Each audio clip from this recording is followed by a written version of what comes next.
Upper Room, Philippines. This is the Lord's touch, to show His love to God's family and His people. Isang magandang araw po sa ating lahat, your family. Kamusta po kayo? Si Arian nga po pala ulit ito mula sa The True Light Church, UR Leyte. Para po sa lahat ng kabataan, mga single at nananalangin sa Panginoon for a future partner, tara, usapang pagpili po tayo. Now let me ask you this question. Ano nga po ba yung mga ipinapanalangin mo sa Panginoon para doon sa iyong future partner? Now always remember this one. Choosing a lifetime partner is a crucial decision making. Napakahalaga po para sa ating mga kabataan na pumili tayo ng naayon sa kalooban ng Panginoon noong ating magiging future partner in life. Bakit? As you choose a partner in life, hindi ka lang bastang pumipili ng classmate or ng ka-boardmate. Dahil hindi gaya naman po ng pagpili ng classmate or ng ka-boardmate kapag natapos yung school year o yung pag-aaral, nagsiseparate ways na. Hindi rin naman po tayo parang pumipili ng ka-business partner na kapag hindi na po naging maganda yung takbo ng ating negosyo, naghihiwalay din. Remember, God's image for relationships, especially for the opposite sex, is that yung intention natin should always be marriage and it should be a lifetime relationship. Kaya nga po mahalaga na pipili tayo ng according sa kalooban ng Panginoon. Now, isa sa mga guideline na ibinigay sa atin ng Panginoon in choosing our partner is that we should choose someone that is on the same faith. Kapareho natin na pananampalataya sa Panginoon. Hindi po ba't napakagandang tingnan kung yung magiging katuwang natin sa buhay ay yung makakasama nating maglilingkod sa Panginoon, mag-worship sa ating Panginoon, ibibigay yung buhay sa Panginoon, magpapalaki ng mga anak sa Panginoon.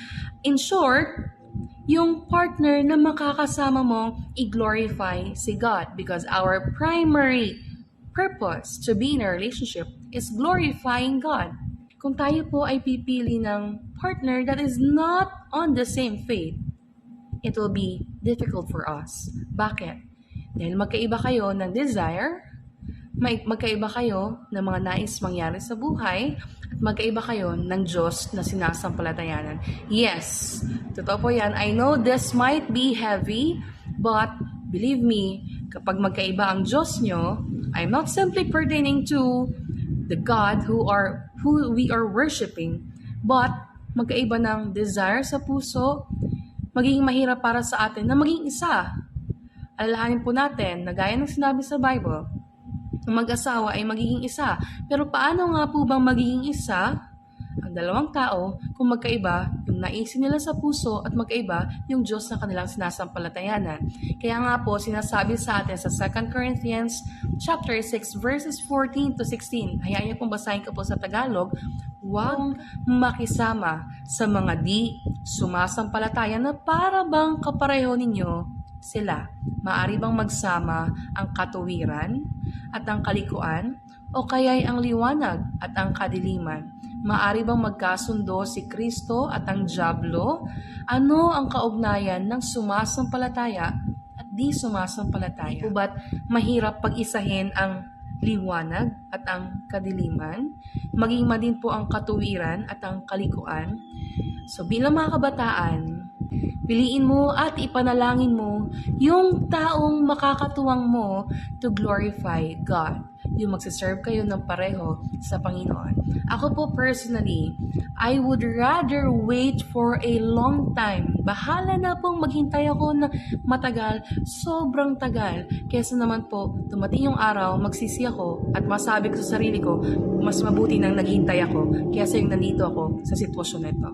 Our main goal as we enter a relationship is to glorify God. Mas mabuti na pareho kayong naglilingkod sa Panginoon with the same heart. Now, common na sinasabi ng mga kabataan, ate, dadalhin ko naman po siya sa Panginoon, dadalhin ko po siya sa church. Pwede mo siyang dalhin sa church, but never his heart to the church. Bakit? Pwedeng pumunta siya ng church, hindi dahil sa Panginoon, kundi dahil sa'yo. Kaya maging careful po tayo, let us guard our heart at piliin natin sumunod sa kalooban ng Panginoon. Hindi naman po ibinigay ng Panginoon ng kanyang mga salita para pahirapan tayo, kundi upang magkaroon tayo ng ganap at mabuting buhay because God wants what's best for us. Kaya ano po ba yung dapat nating isama sa ating panalangin para tungkol sa ating future partner?